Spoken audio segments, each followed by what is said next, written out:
আসসালামু আলাইকুম এভরিওয়ান। ভিডিওটি স্কিপ না করে একটু সতর্কতার সঙ্গে পুরো ভিডিওটা দেখবেন। বর্তমানে কিন্তু লিচুর সিজন চলতেছে, কিন্তু এই লিচু খাওয়ার আগে অবশ্যই দেখে শুনে তারপরেই কিন্তু খাবেন। সদ্য সদ্য বাজার থেকে কিনে আনা এই লিচুগুলোর মধ্যে কি পরিমাণে পোকা একবার চিন্তা করে দেখুন।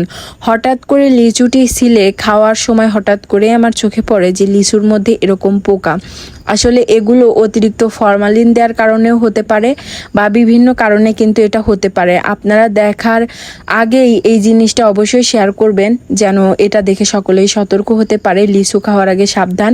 আর বাচ্চাদের যখন একা একা লিচু খেতে দিবেন তখন তো আরও অনেক বেশি সতর্ক থাকবেন। দেখুন, এই লিচুটা উপর দিক থেকে কিন্তু দেখতে খুব সুন্দর ছিল, যখন এই বোটাটা ভাঙা হয়েছে তারপরেই দেখুন এর মধ্যে পোকাটা কিভাবে দেখা যাচ্ছে।